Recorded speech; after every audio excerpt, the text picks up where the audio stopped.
warahmatullahi wabarakatuh. Innal hamdalillah nahmaduhu wa nasta'inuhu wa nastaghfiruh wa na'udzu billahi min shururi anfusina wa min sayyiati a'malina. May yahdihillahu fala mudhillalah wa may yudlil fala hadiyalah. Asyhadu an la ilaha illallah wahdahu la syarikalah wa asyhadu anna Muhammadan abduhu wa rasuluh. Amma ba'd. Yang saya hormati Tuan Imam, Presiden Jawatankuasa Masjid Nurul Iman, Kuang Batang, Kangan Perlis, tuan-tuan pemuda Allah sekalian. Pertama sekali marilah sama-sama kita manjatkan rasa syukur kita kepada Allah Subhanahu Wa Taala kelimpah kurnianya. Dengan rahmatnya dia beri masa kepada kita, dia beri tenaga, dia beri kesihatan, dia kesempatan pada hari ini dapat sama-sama kita hadir. Walaupun suasana di luar sana tu saat hujan, saat panas, saat dia main hujan renyai, saat lebat, itu tuan. Jadi alhamdulillah rezeki tuan. Jadi hari ini kita akan sambung tu, tajuk kita ni berkaitan dengan bab zakat dan sedekah, iaitu tajuk kita yang dulu ni kita berhenti 2 tahun lepas itu ni, iaitu bulan Januari 2018 tuan. Dan kita jumpa minggu lepas ni tersentuh dah bab yang sebelum ni. Yang tajuk kita hari ni kita akan sembang tentang larangan sedekah, harta hulul ataupun harta curi. Kita curi harta tu, kita pergi sedekah orang. Macam mana tuan? Macam Robin Hood lah. Dia pergi ambil harta orang kaya, dia pergi bagi dekat orang miskin. Apa cerita dia tuan? Boleh tak boleh? Kita tak buat lagu tu. Kok dulu ni pernah buat lagu tu. Tak clear ustaz, dulu ni saya ada lah harta tak clear tu ni. Sumber pun rasa atas pagang ni. Ni macam mana cerita dia? Nak bersihkan harta tu macam mana Nabi ajar? Apakah tuntutan? Apakah dalil-dalil berkaitan dengan larangan yang Nabi abang ni tuan-tuan? Sebelum saya nak pergi ke tajuk kita hari ni, kita akan tengok sikit tuan-tuan berkaitan dengan sahabat terburuk. Macam mana tuan? Sahabat kita baik, tapi ada juga sahabat-sahabat yang buruk ni tuan. Macam mana sahabat-sahabat yang buruk ni? Kita rujuk balik tuan.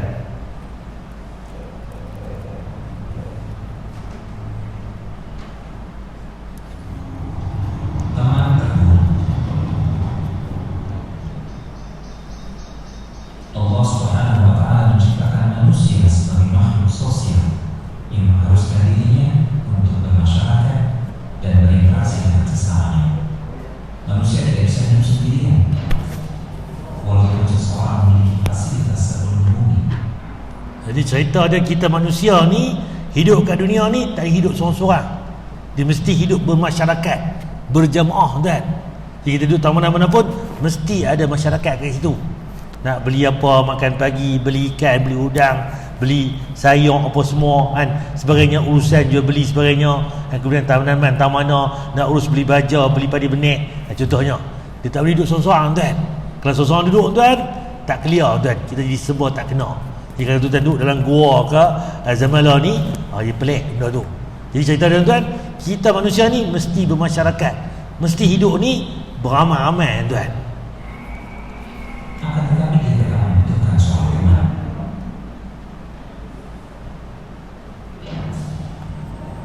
Dan Al-Quran juga Sunnah telah menjelaskan tentang pentingnya berteman dengan orang yang saleh. Jadi Al-Quran cerita, Nabi bercerita dalam hadis, kita kena kawan dengan orang soleh. Orang soleh ni siapa dia? Orang yang baik-baik tuan. Jadi apakah dalil? Apakah hujah dia?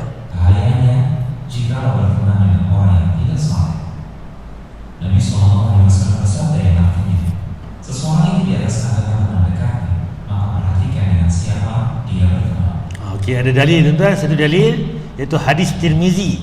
Seseorang itu di atas agama, teman dekat dia, maka perhatikanlah dengan siapa dia berkawan, berteman ni. Macam kita lah, kalau kita duduk kawan dengan kita orang Islam ni, insya-Allah kita pun clear lah. Tapi kalau Islam saja pun tak clear lagi. Kawan orang tak semayang kita kan. Kalau kawan orang semayang, kita pun malu-malu pun kena semayang juga. Nak tak nak pun, hei leceh aku, 5 orang kau semayang, takkan berhenti kereta kat masjid, aku duduk dalam kereta dia semayang juga kan. Sebab apa? Kawan dia tadi pergi semayang, dia pun akan nak tak nak pun dia semayang juga. Mungkin awal itu semayang kerana malu dengan kawan, tapi lama-lama dia akan jadi rak, dia akan jadi lekat tuan. Contohlah Kalau kita kawan dengan penyamun, kita tak samun pun. Jadi kawan kita duk penyamun, duk merompak, duk mencuri, kita betul-betul tempiah tuan.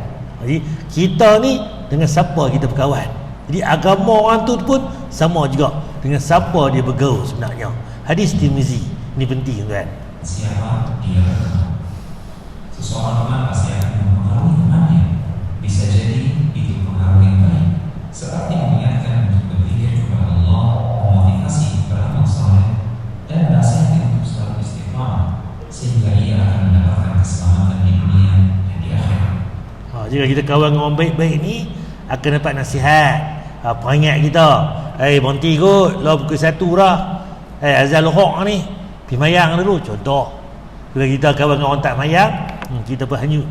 Kalau kita semayang seorang-seorang pun, mungkin sekali dua mayang, lalah kali hanyut dengan orang tak semayang. Sebab apa? Kawan-kawan kita tuan, sedekah, nasihat, ini kita perlu kawan kita yang mana suasana dia tu orang yang soleh. Itu yang perlu. Dan ia akan mendapatkan keselamatan di dunia dan di akhirat. Dan bisa jadi seorang teman memberikan pengaruh yang buruk kepada temannya, seperti menyuruh kepada keburukan, mengajak berbuat kerusakan, dan menghalangi dari niat Allah Subhanahu wa Ta'ala. Kalau kawan dengan game mampu, dia ajak bermaksiat, dia ajak berbuat benda yang pelik-pelik.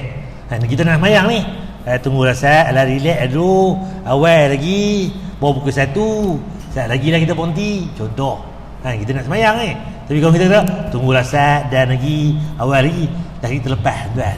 Sehari, 2 hari, 3 hari. Kan, benda tu jadi berpanjangan tuan. Jadi kita kena jaga betul-betul.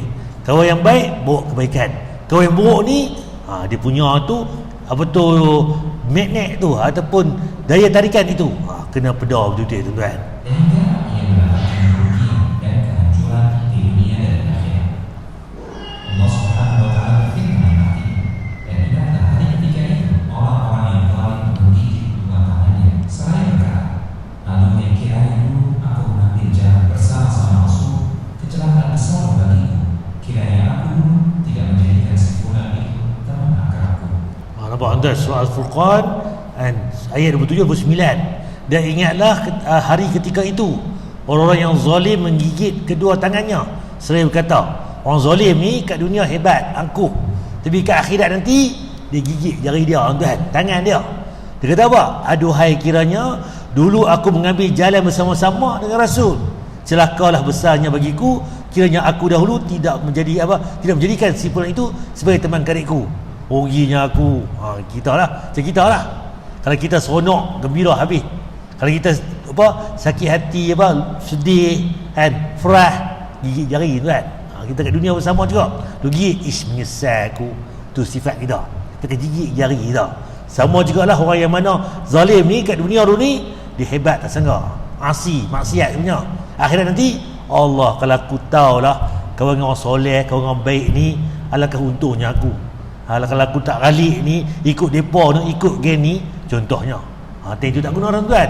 Sebab apa? Dah kita berada di akhirat dah. Itu tak dikira dah pahala dosa, rugi tuan. Jadi tak mau yang rugi lagu tu. Surah Al-Furqan ayat 27-29. Sesungguhnya dia telah memisahkan aku dari Al-Quran ketika Al-Quran itu datang kepadaku, dan adalah syaitan itu tidak mau menolong manusia. Nampak? Allah bagi dah Al-Quran, bagilah pedoman kita ni, tapi kita tak ambil bak pun. Orang ajak kita buat kebaikan, kita galik. Orang ajak buat betul benda makruf, kita duk buat maksiat. Dan lagi aku muda lagi, Tok Wan ada lagi, ayah ada lagi, kan, Tok Nyang pun ada lagi, umur 90. Nampak tuan, dia pikir lagu tu. Dia kata apa? Kita ni muda, ada lagi taubat. Ada tuan. Semua benda tu tuan tak betul tuan. Yang pentingnya tuan, kita kena ada Allah ni rasa betul, rasa bertanggungjawab, rasa kita kembali pada Allah. Kita bayangkan esok kita nak meninggal, InsyaAllah kita akan selesai semua benda tuan. Manusia. Contoh yang terbaik untuk menjelaskan pengaruh pertemanan adalah perumpamaan yang disampaikan oleh Nabi Sallallahu Alaihi Wasallam. Nabi Sallallahu Alaihi Wasallam bersabda yang artinya, permisalan teman yang baik dan teman yang buruk ibarat seorang menjual minyak wangi dan seorang pandai besi. Nampak? Sahabat baik, sahabat buruk ni Nabi bagi 2 perumpamaan. Kawan dengan jual minyak wangi dengan kawan orang jual tukang besi tuan. Apa beza dia? Menjual minyak wangi mungkin akan membeli minyak wangi, atau engkau bisa membeli minyak wangi dari, dan kalau tidak engkau telah mendapat nampak tuan. Yang pertama, kita kawan dengan orang minyak wangi ni, walaupun kita tak beli minyak wangi, bau minyak wangi tu di spray test pun bau 2-3 hari tuan. Balik ke rumah bau juga minyak wangi. Sebab apa? Kita kawan dengan minyak wangi, tempiah wangi tu pun ada. Kan? Berbeza tuan, kita kawan dengan orang yang pembuat apa besi ni. Sedangkan pada besi, biasanya jika apinya menaik pakaian dan kau tidak, engkau akan mendapatkan bau asapnya. Nampak? Kalau kita kawan dengan orang yang tukang besi ni, duduk jauh pun, dia ketuk tu pun kena percikan api, baju boleh terbakar tuan, boleh berlubang, bahkan bau pula asap tu bau busuk tuan. Itu pun perumpamaan. Jadi cerita tuan, kita ada pilihan nak kawan yang baik ke kawan yang buruk ke, itu atas kita. Kita ada pilihan, tak rasa paksa pun, kita yang mau sebenarnya. Jadi cerita dia, baliklah kita menilai, kita memilih tuan.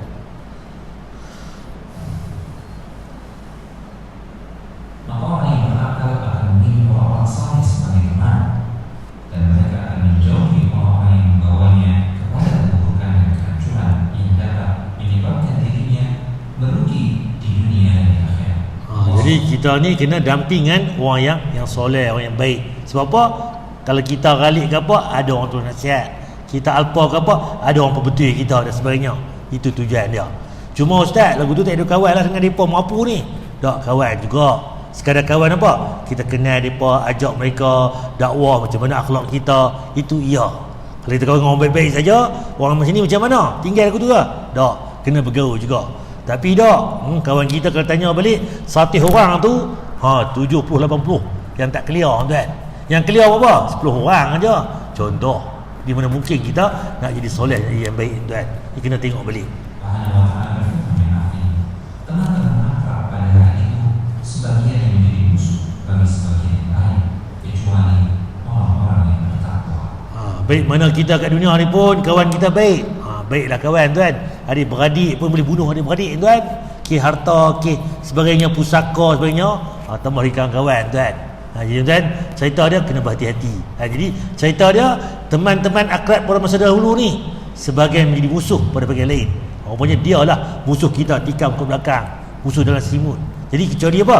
Orang yang bertakwa. Cari orang yang beriman yang bertakwa. Az-Zukhruf ayat 67. Ini tentang apa tu dalil tadi. Siapa lagi tuan-tuan? Ini tajuk kita minggu lepas. Saya ulang kaji sikit berkaitan dengan larangan mengungkit pemberian. Apa cerita minggu lepas ni? Kita bagi ke orang, kita ungkit pula pemberian tu. Bagus bagi, tapi dia ungkit balik. Jadi apa dalil dia? Larangan mengungkit-ungkit pemberian dan menyakiti hati penerima. Apa dia dalil dia? Wahai orang yang beriman, ya ayyuhallazina amanu, wahai orang yang beriman, janganlah kamu menghilangkan pahala. La tubtilu sadaqatikum, sedekah kita ni, hilang sedekah kita dengan menyebut-nyebut dan menyakiti perasaan si penerima, bil manni wal adha. Jadi cerita dia, jangan kita pi hilang pahala kita. Bagi sedekah bagus dah, tapi dia sebut-sebut pula. Aku bagi dekat dia ni 1,000, dekat dia ni 2,000, dekat yang ni RM1 je. Tu dia contoh. Padahal ni penyegan, ni malas. Ni bagus, rajin. Tak perlu lagu tu. Nak bagi, selesai. 1,000 ke, 2 juta ke, 3 juta ke, itu hak tuan-tuan, duit tuan-tuan. Tak perlu pula pi kat dia pula. Hang ni malas, penyegan. Itu bagi 100, hang mau pi mana? Hang boleh tiap tuan. Cerita dia nasihat dia. Tapi jangan kata tengok macam aku ni rajin, bagus kerja kan. Hang ni bukan begitu tuan. Betul kita nak nasihat dia, bukan cara kita duk angkat diri kita, duk pelekeh dia pula. Jangan. Itu yang Nabi larang tadi. Nak bagi. Tapi bila buat lagu tu tuan-tuan, sedekah tadi tak ada apa guna tuan. Apa dalil dia? Hai orang yang beriman, janganlah kamu menghilangkan pahala sedekahmu dengan menyebut-nyebutnya dan menyakiti perasaan si penerima, seperti orang yang menafkahkan hartanya kerana riak. Hebat dia ni, bangga diri kepada Allah, kepada manusia, dan dia tidak beriman kepada Allah dan hari kemudian, hari akhirat. Maka perumpamaan macam mana? Orang itu seperti batu lincin. Ambil batu lincin yang di atas dia ada tanah, kemudian batu itu ditimpa hujan lebat, lalu menjadilah dia bersih, tidak bertanah. Tengoklah kalung tu, batu kalau ikut tadi berdebu banyak ni, main hujan timpa, tengoklah hilang batu ni, lincin, debu hilang, jatuh bawah, bau ayak sebagainya. Jadi cerita dia macam itulah kita bagi sedekah banyak ni, di akhirat nanti, ya Allah, mana pahala aku bagi dulu ni? Tak guna pun. Sebab apa? Engkau mengata-ngata kepada si penerima, kau mengungkit dia, kau riak pada dia, sebagainya. Dia rugi tuan, satu apa pun tak ada. Mereka tidak menguasai satu pun dari apa yang mereka usahakan. Tak boleh apa tuan. Dan Allah tidak memberi petunjuk kepada orang kafir tuan. Al-Baqarah 264. Contoh ada video ni tuan, tentang yang hadis tadi tuan. Apa yang ayat yang Allah beritahu kepada kita tuan.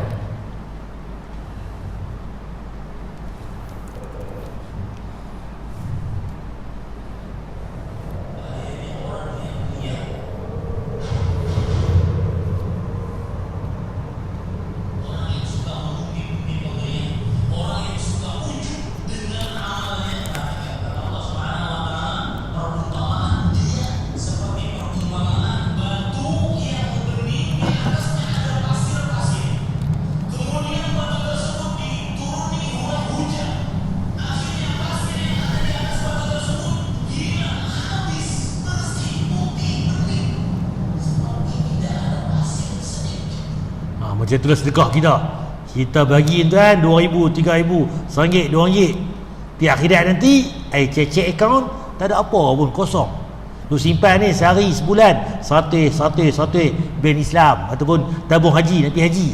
Pi cek 5 tahun, awak kosong ni. Tirih tak mana? Kita tu simpan duit. Rupanya ada yang tak clear. Tu duit dunia tuan, rugi dunia, rugilah dunia. Ni rugi akhirat kan habis tuan. Ni dah tuan, dunia pun buat rugi tuan. Sedekah kita dah usaha banyak-banyak tu, duit bagi ke orang. Akhirat nanti nak ambil pahala tu balik, tak boleh apa tuan. Orang kita bagi tu kenyang ke dia dah tuan. Yang kita duit dunia pun tak rasa tadi, bagi ke orang, nak bagi orang ambil, merasa aku dapat pahala. Pi akhirat pahala pun tak ada tuan. Sebab apa? Wujud kita tadi, riak kita tadi. Jadi benda ni tuan kena tengok balik.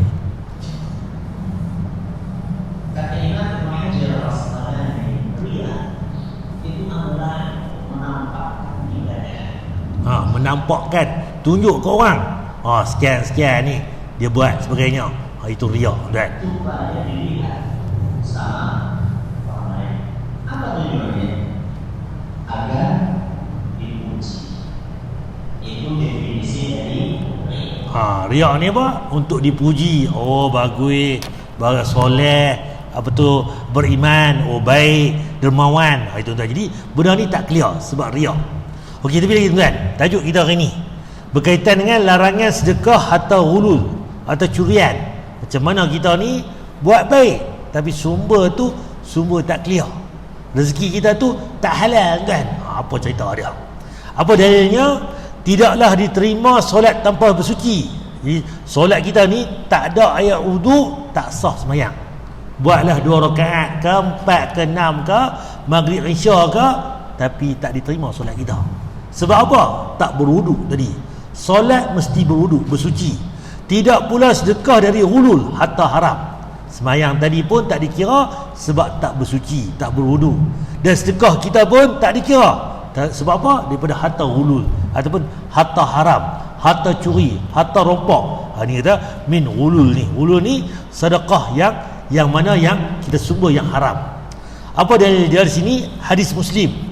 Yang kita tengok sikit, hulul yang dimaksud di sini adalah harta yang berkaitan dengan hak orang lain, seperti harta curi. Kita bagi tu duit ke, mah ke, apa ke, bukan kita punya, orang lain punya. Tiba, kita yang bagi contohnya. Ada kecoh tuan. Sedekah tersebut juga tidak diterima kerana alasan dalil yang mana kita sebut tadi. Dan juga dalil ni hadis Muslim, tidaklah seseorang bersedekah dengan sebutir kurma dari hasil kerjanya yang halal, melainkan Allah akan mengambil sedekah tersebut dengan tangan kanannya, lalu dia membesarkannya sebagaimana ia membesarkan anak kuda atau anak unta betinanya sehingga sampai semisal gunung atau lebih besar daripada itu. Rupanya tuan-tuan, kalau kita tengok tuan, buah kurma tuan, sebiji ni tuan, kita bagi ke orang tuan, sebab apa? Ikhlas kita, rezeki yang halal. Kita beli buah kurma tadi, sedekah tuan ke orang, sebiji je. Tapi ni apa? Sumber yang halal. Titik peluh kita. Apa Allah ambil? Allah suka tuan. Dengan tangan kanan dia ambil. Itu satu. Kedua, Allah belah pula kurma tadi pahala tadi sebesar gunung kan. Kalau kita pula kuda, kambing ke unta ke, besar lah kan. Tak, bukan besar tu, besar-besar gunung kan. Belakang kita ni Nakawan, banjaran Nakawan, Bukit Menyatuh, Bukit apa, Bukit Batu Pahat sebagainya tu. Pergi sampai sana Wang Kelian kan. Tadi pun saya pergi Wang Kelian tadi dengan kawan kan. Panjang bukit kan. Tu dah bukit, ni gunung kan. Bayangkan Allah bagi kan pahala sebesar kurma ni di beranak, akhir nanti besar pahala tu. Ya Allah, mana pahala banyak ni. Lupakan kau dulu ni, kau sedekah orang buka puasa dengan kurma kan. Benda apa, buah mempelam ke, buah remanis ke, apa ke, bagilah tuan-tuan, apa saja. Tapi ikhlas kita, rezeki yang halal, benda tu Allah bela sampai jadi besar sehingga sebesar gunung kan. Itu baru sebesar kurma. Bayangkan harta kita bagi tuan, banyak yang dibesarkan oleh Allah tuan. Hadis Muslim sahih. Okey, status sedekah harta hulul. Macam mana status ni kan? Kalau kita bagi sedekah duit curi kan, rompak ke apa ke, zaman dulu ustaz, saya dulu ni penyamun kan. Lepas tu lah ni ada lah sikit lagi 5,000 ni, nak buat macam mana ni, nak bersih duit ni sebagainya. Contoh apa cerita tuan? Okey, adapun bersedekah dengan harta yang berkaitan dengan hak orang lain, barangan curi misalnya, maka Ibnu Rajab membagikan menjadi dua macam. Ulama bincang tuan, kalau kes ni duit curi barang ke apa ke, apa cerita dia?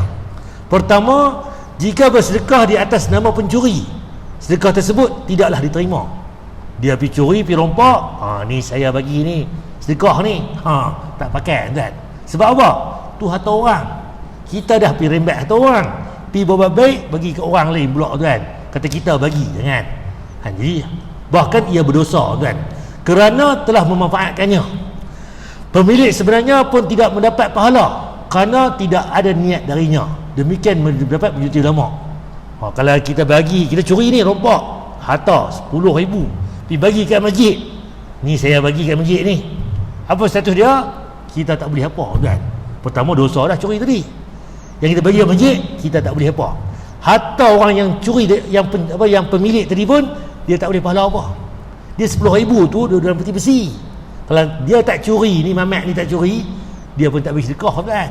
Mana mungkin 10,000 tadi bagi kat masjid, dia dapat sedekah tadi. Sebab dia pun bukan niat kan. Dia simpan dalam peti besi rumah dia. Sampai esok lusa tak bagi tu. Contohlah, nampak kata contoh. Itu pendapat majoriti ulama. Kita yang kedua.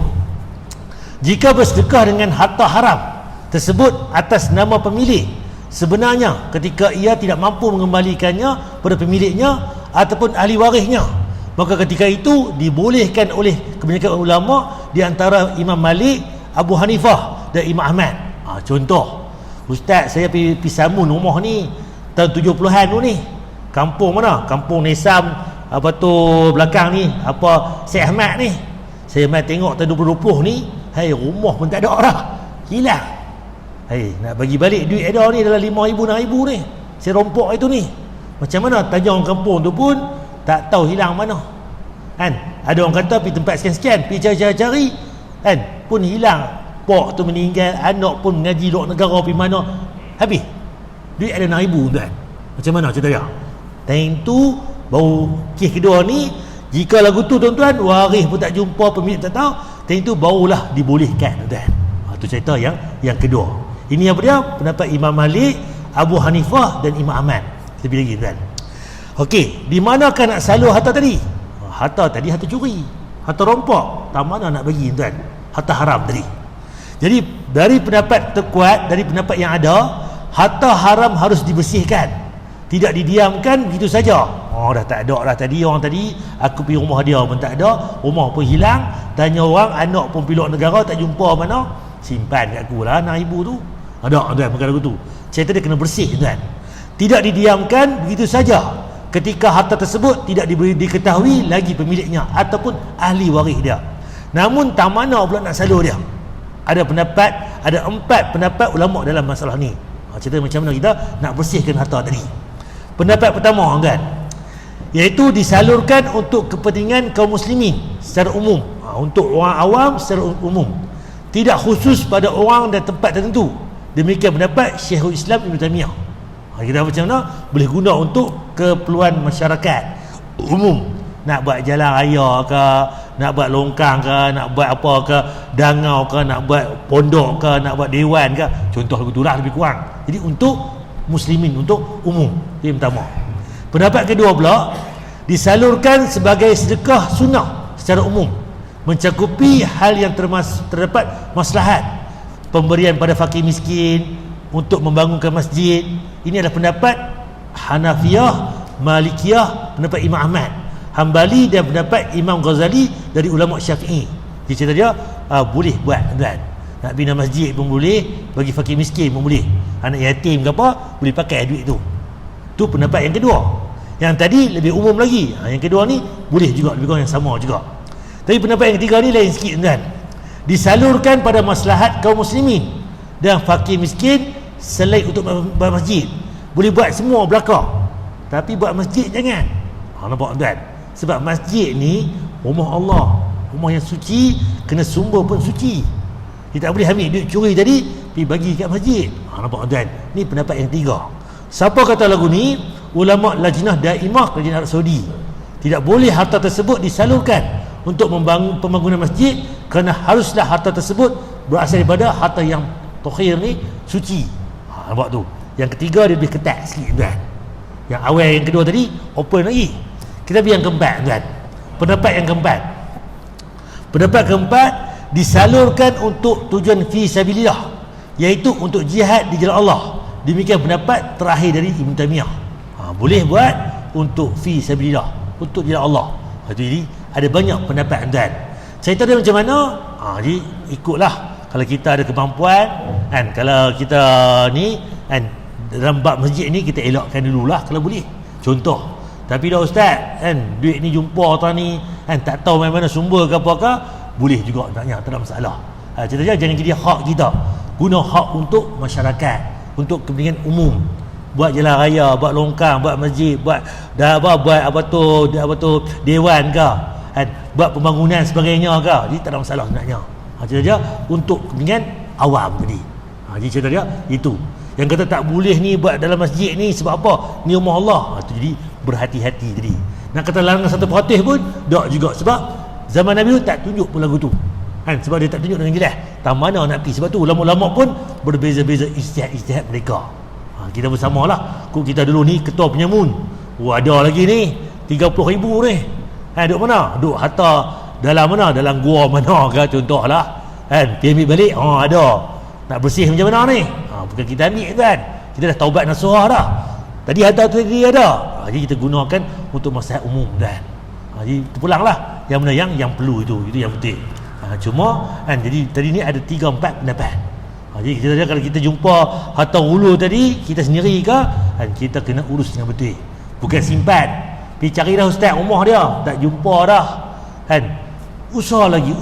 Tak mana. Aku ada waris ke sebagainya. Sebab apa?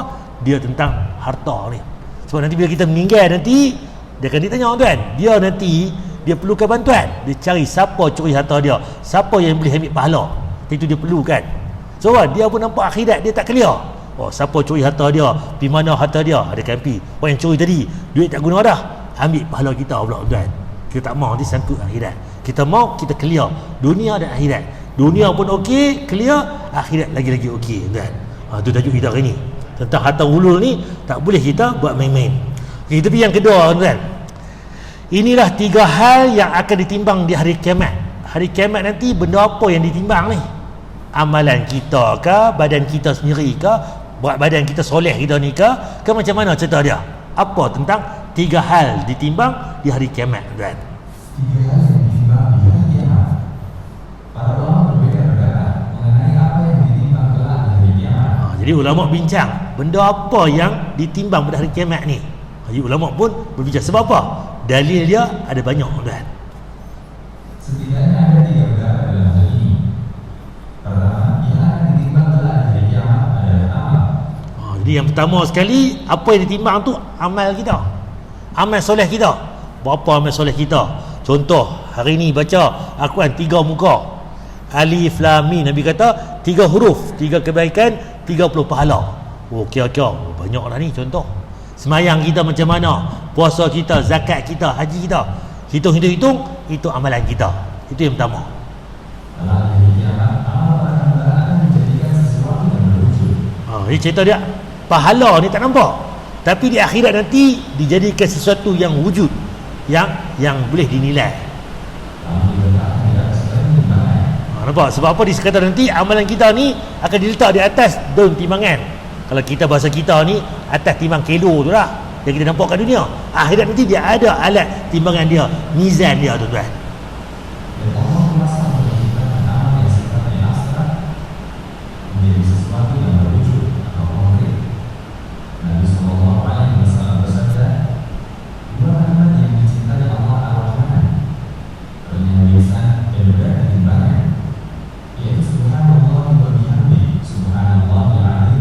Dua perkataan ni Allah suka. Subhanallah wa bihamdihi subhanallahil azim.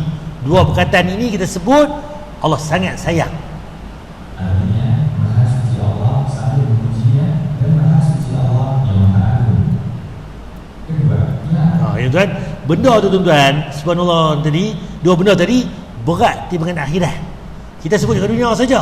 Subhanallah wa bihamdihi subhanallahil azim. Ringan saja mulut, tapi berat timbangan di akhirat. Dunia sebut ringan, tapi akhirat nanti benda tu sangat berat nak kira, tuan. Jadi kita kenalah rajin zikir tadi, subhanallah wa bihamdihi subhanallahil azim. Duduk sahajalah pun mulut boleh sebut, tuan. Boleh sebut dalam hati, dapat pahala, tuan. Akhirat nanti pahala tu sangat berat di sisi Allah. Itu yang pertama, amal tadi. Yang kedua pula, apa yang ditimbang akhirat nanti? Badan kita ni, fizikal kita. Sebab apa? Ada dalil cerita tentang Allah timbang manusia ni.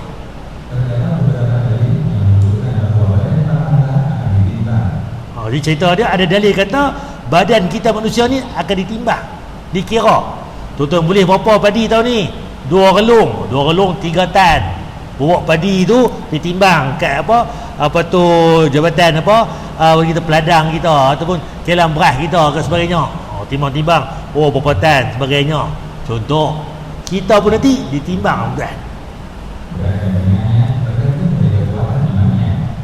Jadi berat tak kuat, keringan ke apa ke, iman kita pula, tuan. Itu membezakan kita berat atau ringan iman, tuan. Nabi SAW bersabda, sesungguhnya pada kiamat nanti ada seorang laki-laki yang besar dan gemuk, tetapi ketika ditimbang di sisi Allah tidak sampai seberat saja nyamuk. Tuan, akhirat nanti laki ni berat besar, bertubuh lah bahasa Perlis kita, bertubuh kan, tapi bila ditimbang saja, tuan, berat lagi sayap nyamuk. Nampak, tuan? Bayangkan, tuan. Jadi kita, tuan, apa dia? Amal soleh ni dia ada timbangan tadi. Amal soleh tadi satu, yang kedua tadi timbangan kita pahala dosa tu, dia ada timbangan dia, tuan. Di semua tu ada. Hadis Bukhari. Ketiga, yang akan ditimbang berat pada kiamat adalah buku catatan amal. Yang ketiga pula ada dalil yang sebut pula kita ada buku catatan amalan kita, amal soleh kita. Kita pergi kedai pun, tuan, dulu ni buku 5-5, hutang, beli gula sekilo, apa ni, beli ubat gigi, beli sabun, beli apa mau, cukup bulan, cukup ni dapat padi, bayar, contoh. Tu buku hutang 5-5-5. Kita ni pun ada buku juga, buku amal soleh kita. Macam mana buku amal soleh dia? Ini dalil dia tentang buku amal soleh. Tuan mai hari Jumaat, tuan, ada buku dicatat kita, tuan, kehadiran kita, tuan, dapat apa hari tu, unta ke pahala korban, kambing ke, lembu ke, ayam ke, telur ayam ke, dikira, tuan. Semua tu dikira, tuan. Nabi SAW bersabda, sungguh Allah akan membebaskan seseorang dari umatku di hadapan seluruh manusia pada hari kiamat, di mana ketika itu dibentangkan 99 gulungan catatan dosa miliknya. Tuan, tu dibentangkan 99 gulungan catatan dosa miliknya. Tu dia, tuan. Ada buku tu, tuan. Wallahualam macam mana buku tu digulung tu, ada 99 gulung catatan dosa, tuan. Bayangkan. Sebab apa Allah kata kita dikira catatan amal soleh kita ni. Malaikat atib katib catat amal soleh buat apa, kan, dosa apa dia, pahala setiap saat dikira, tuan. Itu jadi banyaknya buat buku amal kita. Setiap gulungan panjangnya sejauh mata memandang. Satu gulung tu sejauh mata memandang. Kalau sini ni boleh nampak gunung apa, bukit cabang contohnya. Tu dia sepanjang tu lah, tuan. amal. Tu baru satu gulung. Ni 99 gulung tuan. Wallahu a'lam macam mana. Sebab apa benda ni? Benda ghaib. Sami'na wa ata'na. Kami dengar, kami patuh.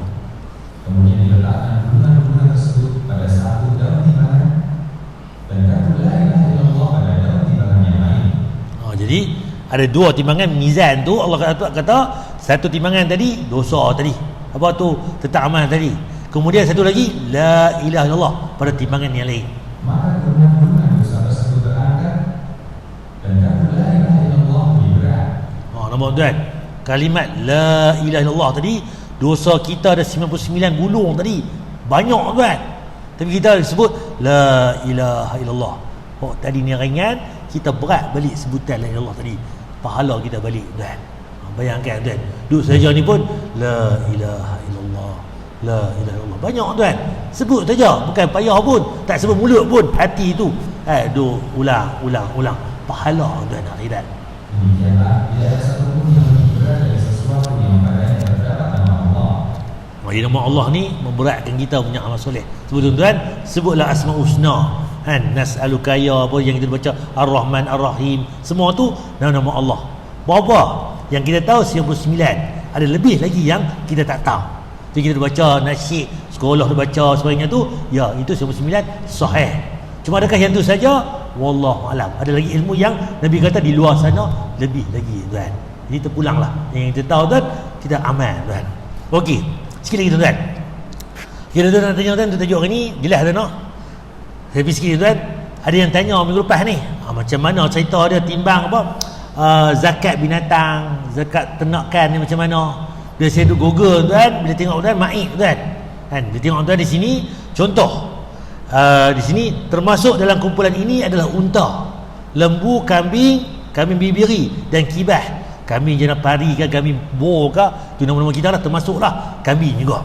Pertama, kita Islam merdeka, memiliki milik sempurna. Orang tu dia memang Islam lah, dia ni memang merdeka, dia ni ada milik sempurna harta tadi. Cukup haul, iaitu genap setahun pemeliharaannya. Jadi dia kena tu, dia buat bisnes, buat perniagaan kan. Tahun ni 50 ekor, 100 ekor, 200 ekor contoh. Apa haul dia, apa hisap dia. Jadi cukup hisap dia macam mana? Unta 5 ekor, lembu atau kerbau 30 ekor. Tak sampai 30 ekor tak perlu keluar zakat lagi. Unta pun kalau ada 3 ekor tak cukup 5, tak perlu keluar lagi. Kambing biri-biri 40 ekor tuan. Ini kiraan dia. Contoh binatang, dia bagilah dia punya ni. Binatang itu tidak digunakan untuk menjalankan sesuatu kerja seperti membajak sawah, menarik kereta, memusin kincir air dan sebagainya. Ni kalau diguna untuk kerja ni lain pula. Ni memang buat kerja ni untuk berniaga. Kita bela bagi makan tuan, lepas tu jual. Contohnya. Jadi banyak benda lah dia punya ni. 30 ke 39 ekor, 1 ekor anak lembu. Jantan betina umur 1 tahun. 40 hingga 59 ekor. Kita bela kandang ni banyak. Cukup setahun. Jadi berapa kena bayar? 1 ekor anak lembu, jantan umur 2 tahun. Kalau kita bela pula 60 ekor ke 69. Jadi macam mana? 2 ekor anak lembu. Iaitu jantan berumur jantan berumur 1 tahun. Jadi kiraan-kiraan dia lah. Tu dia khaw dia tuan. Jadi cerita dia, setiap binatang ni ada kiraan-kiraan dia. Jadi tengoklah macam mana rujuk balik di tempat kita tu. Di kita Perlis ada dia punya ni, Kedah lagu mana, Melaka lagu mana. Dia tak lari lah, dia lebih kurang juga benda ni. Cuma kita ni di Perlis kita ni, kalau tengok di sini zakat kambing 40 hingga 120 ekor, 1 ekor berumur setahun. 121 2002 ekor. Dia 1 tahun 200 ekor, 2 ekor umurnya. 200 hingga 300 ekor ni 3 ekor. Itu dia punya kiraan-kiraan dia. Ini tentang zakat untuk binatang lah. Kita boleh buka maiknya tu, boleh rujuk. Zakat bendang pun sama juga. Dia kira orang tuan, bajak padi sawah sebenarnya dia bagi ni kiraan dia. Setahun macam mana, tolak upah sawah, upah tanah, upah bajak, beli baja, beli apa semua, bersih berapa, bersih pula nanti kita berapa ringgit, isteri kena bayar, anak apa perubatan semua, dah bersih tu baru dikira nanti kali dengan 5% contohnya. Kalau harum manis pun ada orang tuan. Tak silap saya tu dia kata di sini lebih kurang ni, kalau tengok tu lebih kurang dalam berapa ratus, 500 berapa kena ratus berapa kilo tuan. Apa dia punya zakat tuan. Itu mega lah. Kalau setakat 10 pokok rumah keliling tu tak keluar zakat lah tuan. Ni sampai 80 pokok, 100 pokok tu kena pula tu jadi lebih berapa tan ni, berapa kilo ni. Tu kita tengoklah. Tu rujuk baliklah dengan maik dan Allah alam. Saya pun dekat ni tuan insya-Allah. Kalau tuan nak tanya apa tajuk hari ni tentang hulu tadi, insya-Allah dalam minggu depan kita akan sambung nanti tentang tajuk ni. Larangan membeli sedekah yang telah dikeluarkan dari orang yang ia beri sedekah. Kita bagi-bagi sedekah, sayang pula ni. Nak ambil tak tergamak, kita beli benda yang kita bagi. Macam mana contoh dia? Nabi larang tu Allah alam. Ada tajuk minggu depan saya mau dekat ni. Ada nak tanya tuan-tuan kukuk tajuk ni tentang harta curi, jangan buat harta, kena clear tuan. Itu jawapan dia tuan. Ya. Ya. Okey. Hasan. Zakat mah.